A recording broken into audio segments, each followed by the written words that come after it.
معزز ناظرین کرام، اسلام آباد میں ISI کے سابق اسٹیشن چیف میجر عامر کو پاکستان میں کون نہیں جانتا۔ ہر وہ شخص جو پاکستان کے سیاسی اور دفاعی امور میں دلچسپی رکھتا ہے میجر عامر کی ذات سے واقف ہے۔ بلکہ حقیقت تو یہ ہے کہ پاکستان سے زیادہ میجر عامر کی شہرت انڈیا میں ہے، جہاں پاکستان کا ہر دشمن ان کی ذات، ان کے کارناموں اور ان کے خاندان سے واقف ہے۔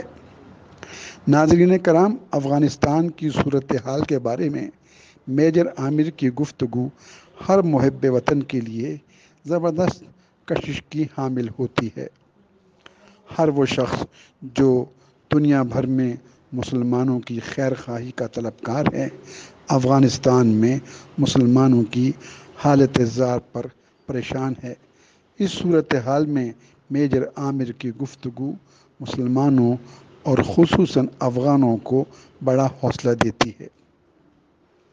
آپ جانتے ہیں کہ اللہ تعالیٰ نے دنیا اور خصوصاً مسلمان ملکوں میں خاص طور پر افغانستان میں باطل کا رعب توڑ دیا ہے۔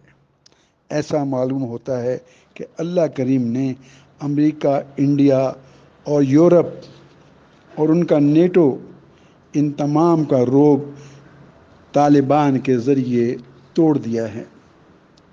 افغانستان میں شکست خوردہ امریکہ، انڈیا، نیٹو اور یورپ اپنے زخم چاٹ رہے ہیں، لیکن اس کے باوجود بھی امریکہ، انڈیا اور یہ شکست خوردہ عناصر افغان عوام کے خلاف اور خصوصاً طالبان کی مستقبل کی حکومت کے خلاف سازشیں کرنے سے باز نہیں آ رہے۔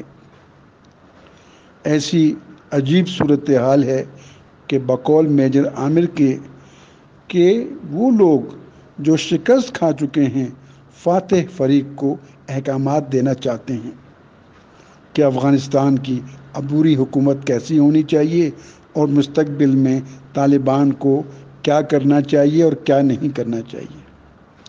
آج ہم نے میجر عامر سے امریکہ، انڈیا اور یورپ کی اسی منافقت اور دھوکہ بازی کے بارے میں سوال کیا تو انہوں نے کہا، جی بٹ صاحب، شکریہ۔ آپ نے جو پوچھا ہے کہ افغانستان کی عبوری حکومت پہ امریکہ، انڈیا وغیرہ کے جو اعتراضات ہیں، تو بنیادی بات یہ ہے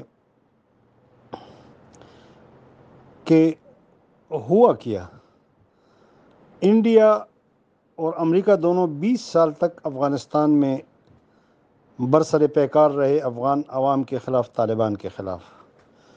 کون سا ہتھیار ہے جو انہوں نے استعمال نہیں کیا ان بیچاروں کے خلاف؟ کون سا جبر کا حربہ ہے جو انہوں نے نہیں آزمایا؟ کون سی سازش تھی جو انہوں نے نہیں کی ان کے خلاف؟ اب 20 سال ایک قوم لڑی طالبان کی قیادت میں اور ان کا پتہ صاف کر دیا، اپنی سرزمین سے ان کو نکال دیا۔ وگرنہ میں نے جیسے پہلے پروگراموں میں کہا کہ 10 مواقع ایسے تھے کہ امریکہ اور ان کے جو پٹھو حکمران تھے وہ طالبان سے مذاکرات کو ناکام بناتے رہے، کیونکہ اس وقت وہ زور میں تھے، طاقت کے نشے میں تھے۔ جب طالبان نے ان کا بوریا بستر گول کر دیا اور وہ بھاگ گئے افغانستان سے، انہوں نے کوئی کسی پہ احسان نہیں کیا ہے کہ جی ان کو تشتری میں یا پلیٹ میں رکھ کر پیش کیا۔ وہ شکست کھا کے بھاگے ہیں وہاں سے نکلے، اور بس ٹھیک ہے، طالبان نے حکمت سے کام لیا، حالات کے تقاضوں کو مد نظر رکھا، ایگریمنٹ کیا۔ ویتنامیوں نے بھی فرانس میں مذاکرات کی تھی، امریکیوں کے ساتھ ایگریمنٹس ہوئے تھے۔ تو ہمیشہ جنگ کے آخر میں ایسا ہی ہوتا ہے اکثر موقع پہ۔ تو وہ نکل گئے۔ نکلنے کے بعد اب اصل مسئلہ یہ ہے، وہ جو کہتے ہیں خوئی بدرا بہانہ بسیار، کہ ان کا ایک ایجنڈا ہے انڈیا کا اور امریکہ کا افغانستان میں۔ وہ خود تو نکل گئے، لیکن اپنے ایجنڈے کو اب بھی افغانستان میں برقرار رکھنا چاہتے ہیں، اور ان کا ایجنڈا کیا ہے؟ یہاں کے ممالک، یہاں کے اقوام، چاہے وہ پاکستان ہے، چاہے وہ چین ہے، چاہے وہ روس ہے، چاہے وہ سنٹرل ایشین ممالک ہے، چاہے وہ ایران ہے۔ اور ایجنڈا یہ ہے، یہاں پہ انہوں نے داعش کو پروان چڑھایا بٹھایا، کیونکہ داعش نے ایران کو اور سنٹرل ایشیا کو ٹارگٹ کرنا ہے۔ انہوں نے ایسٹ ترکمانستان اسلامک موومنٹ کو بٹھایا یہاں پہ۔ اور میں آپ کو بتاؤں کہ سنکیانگ یونیورسٹی میں کچھ پروفیسر تھے جو انڈر کور CIA کے تھے، اور ان کا جو سب سے بڑا ہیڈ کوارٹر تھا وہ دہلی میں تھا، تو یہاں لا کے ان کو بٹھایا چین کو نقصان پہنچانے کے لیے، ہمارے لیے TTP کو بٹھایا، اور جو نقصانات انہوں نے کیے خود ہمارے دیکھے، 80,000 شہداء، 500 کے قریب خودکش۔ تو یہ ایک ایجنڈا ہے جس کے لیے کبھی انکلوسیو گورنمنٹ، کبھی وسیع البنیاد حکومت۔ بھائی تم شکست کھا کر نکل گئے ہو، چلے گئے ہو، اب چھوڑو افغانوں کو افغانستان پہ افغان جانے اور ان کی حکومت جانی۔ اور آپ اگر انسانی حقوق کے چیمپئن وہ بنتے ہیں جنہوں نے ابو غریب جیل کا کنسیپٹ دیا، انسانی حقوق کے چیمپئن وہ بنتے ہیں جنہوں نے گوانٹانامو بے کا کنسیپٹ دیا، انسانی حقوق کے چیمپئن وہ بن رہے ہیں کہ جب وہ افغانستان میں آئے سپٹمبر 2001 میں، ان کے سفیر کو، جو ایک سفیر تھا، ڈپلومیٹ تھا ہمارے سرزمین پہ، چونکہ اس وقت ایک بے حمیت شخص حکمران تھا، وہ ان کا پٹھو تھا، اسی کی مدد سے اس ایئرپورٹ پہ ملا عبدالسلام ضعیف کے ساتھ جو کچھ کیا وہ ہمیں یاد نہیں ہے؟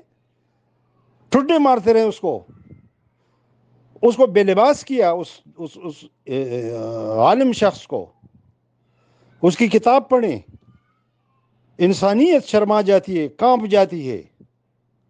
اس لیے وہ کوئی اسامہ کا پیروکار تو نہیں تھا، نہ وہ اسامہ تھا کہ آپ نے جو بنایا ہوا تھا اس وقت اپنے لیے سب سے بڑا شیطان، صرف اس لیے کہ وہ افغانستان کے حکمران طبقے میں سے، طالبان میں سے تھا۔ آپ نے 20 سال افغانستان میں کیا نہیں کیا؟ آپ نے شوقیہ نوجوانوں کو گولیاں ماری اور ان کی کوپڑیاں سجائی سر پر۔ آپ اتنے تہذیب یافتہ ہے تو آپ اسرائیلی پرائم منسٹر کو کیوں نہیں سمجھاتے کہ وہ جو روز غزہ میں کر رہا ہے اور فلسطینیوں کے ساتھ کر رہا ہے؟ وہ لوگ تہذیب سکھا رہے جنہوں نے 5 کروڑ ریڈ انڈینز کو تحقیق کیا، جنہوں نے افریقہ سے غلام درآمد کی اور آدھوں کو راستے میں مارا۔ تمہارا کون سا رویہ انسانی ہے؟ تمہارا کون سا رویہ تہذیب کا ہے؟ جی وہ یہ کرے، وہ انکلوسیو بنائے، وہ سلو بیان میں فلاں، کیا وہ ان قاتلوں کو اپنی حکومت میں شمار کرے جو لاکھوں افغانیوں کے قاتل ہیں، جو آپ کے بندوق بردار تھے؟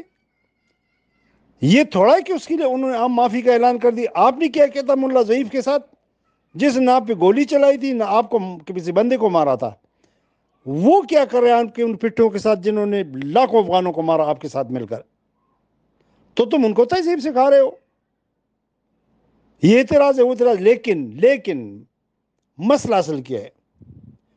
مسئلہ اصل یہ ہے کہ ہمارے پاس نہ شاہ فیصل ہے، نہ ذوالفقار علی بھٹو ہے اس وقت، نہ احمد سوئے کارنو ہے، نہ بن بیلا ہے، نہ ہواری بومدین ہے۔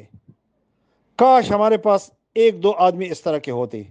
میں کہتا ہوں خدا کی قسم، آج بھی عمران خان اور رضوان اور محمد بن سلمان کھڑے ہو گئے، کوئی انکلوسیو کی ضرورت نہیں ہے، کوئی اعتراض نہیں ہوگا۔ وہ اگر کھڑے ہو گئے، یہ ایک موقع ملا ہے ہمیں، میں کہتا ہوں وہاں سے امن و خوشحالی کی سندھی سے آنے ہیں، میرے لیے، پاکستان کے لیے، چین کے لیے، روس کے لیے، سنٹرل ایشیا کے لیے، ایران کے لیے۔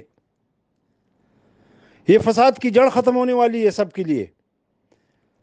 یہ تمام بہانے صرف اس لیے کہ فساد کے جڑ کو برقرار رکھو، کیونکہ وہ نہیں چاہتے کہ پاکستان چین سے رہے، چین چین سے رہے، یہ باقی جو میں نے ممالک کے لیے چین سے رہے، خاص کر چین اور پاکستان۔ تو کسی کو آگے آنا ہوگا۔ اس افغانستان کی حکومت کو، یہ جو موجودہ بنی ہے، آگے بنے گی ان کی، ان کو اگر مستحکم نہ ہونے دیا گیا، ان کو اگر کمزور کیا گیا، ان کو یہ چیز سب کو کیا یہ جو انہوں نے چیف بنا دیا مولوی فصیح الدین، یہ تاجک نہیں ہے، تاجک صرف احمد شاہ مسعود کا بیٹا ہے. ان کے درمیان ازبک بھی ہیں، تاجک بھی ہیں، ترکمان بھی ہیں، پٹھان بھی ہیں، فارسی بان بھی ہیں، دری بولنے والے بھی ہیں. تو اور کیا ہوتی ہے انکلوسیو گورنمنٹ؟ آپ کہتے ہیں کہ میں تو شکست کھا کے بھاگ گیا، لیکن نہیں، میرا ایجنڈا چلے گا افغانستان میں، اور میرا ایجنڈا ان پپٹس کے ذریعے چلے گا جو رسوا ہو چکے ہیں. ہمیں پاکستان کو لیڈنگ رول اڈاپٹ کرنا پڑے گا، پاکستان کو اس حکومت کو تسلیم کرے، ان سب سے بات کرے جو میں نے کہہ دیا.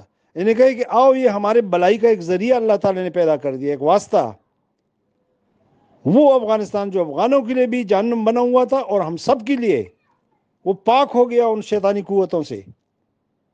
آج کیوں انڈیا میں ماتم ہے؟ آج امریکہ کیوں ان کے غم میں پگھلا جا رہا ہے؟ تم نے جو 20 سال نظام دیا وہ ہمیں یاد نہیں ہے؟ افغانستان میں تم نظام دینے آئے تھے، انسانیت سکھانے آئے تھے، جو انسانیت تم پیچھے چھوڑ گئے ہو، کیا وہ دنیا کو معلوم نہیں ہے؟ جو آئے ہیں ان کا رویہ دیکھو، ان کے انسانی اقدار دیکھو. تو بات یہ اعتراضات کی نہیں ہے. یہ میں پہلے بار بار کہہ چکا ہوں کہ اصل مسئلہ ہے ایجنڈا. شکست کھا کے بھی وہ ایجنڈے کی تکمیل چاہتے ہیں، وہ ایجنڈے کو چلانا چاہتے ہیں. مفتو فاتح کو ڈکٹیٹ کر رہا ہے، اور ہم بھی ساتھ سر میں سر لگا رہے ہیں. بدقسمتی ہے. ہماری لیڈرشپ کو کھڑا ہونا ہوگا اپنے مفاد میں. ہمارا مفاد اسی میں کہ پاکستان میں، افغانستان میں انہی لوگوں کی حکومت ہو جو ہمارے لیے فساد کا مرکز نہ ہو. وہاں سے فساد نکلے، اس کی جڑ نکلے، وہ اپنی لیے بھی سلامتی اور خیرخائی کا ایک ذریعہ ہو، اور ساتھ آس پاس کے اور بھی یہی ہیں جو آ گئے. میں نے کہا کہ ان کے ساتھ ہم نے کیا نہیں کیا ہے. وہ اب بھی کہتے ہیں کہ نہیں، ہماری سرزمین استعمال نہیں ہوگی. مجھے بتا دے کہ آج تک 47 سے کون سا افغان حکمران تھا یا حکومت کا نمائندہ جس نے کہا کہ پاکستان میرا دوسرا گھر ہے، سوائے ان کے، ان فقیروں کے، ان درویشوں کے، جو برملا کہتے ہیں کہ پاکستان ہمارا دوسرا گھر ہے، پاکستان کو خراب نہیں ہونے دیں گے، چین کے ساتھ تعلقات ٹھیک کریں گے، چین آئے ہمارے ہاں انویسٹمنٹ کرے، ایران سے وہ پہلے سے رابطے کر رہے، سینٹرل ایشین ممالک سے رابطے کر رہے. یہ ان سے ہضم نہیں ہو رہا ہے، نہ امریکہ سے اور نہ انڈیا سے. لہٰذا ہمیں ایک اسٹریٹجی کے تحت ابھی آگے بڑھ کے سوچنا ہوگا، انیشیٹو لینا ہوگا کہ کیا افغانستان کو ہم نے اپنے لیے امن کی اماجگاہ بننے دینا ہے، یا وہی پرانی فساد کی جڑ. یہ آپ سب لوگوں کا فرض ہے، اہل دانش کا، اہل قلم کا، کہ وہ اپنے حکمرانوں کو بھی جھنجھوڑے، اپنے اداروں کو بھی جھنجھوڑیں، عالم اسلام کو جگائیں، اور انہیں کہیں کہ جناب یہ بات انکلوسیو اور ایکسکلوسیو گورنمنٹس کی نہیں ہے، یہ بات وسیل البنیاد حکومتوں کے نہیں ہے. بھائی تم چلے گئے ہو، انہوں نے باعزت راستہ تمہیں دے دیا، بس چلے گئے ہو، اللہ کا شکر ادا کرو، جاؤ اپنے کام سے کام رکھو. ایک طرف تو کہتے ہیں کہ ہم امریکیوں کو نہیں چاہتے، میں پانچویں حکومت کو، یہ پانچویں صدر کو یہ جنگ ہینڈ اوور نہیں کرنا چاہتا، اور دوسری طرف یہ کر رہے ہو، شکست کھا کے چلے گئے ہو، انہوں نے تمہیں عزت سے جانی دیا، اس عزت کو ہضم کرو. Thank you very much. بہت بہت شکریہ بٹ صاحب.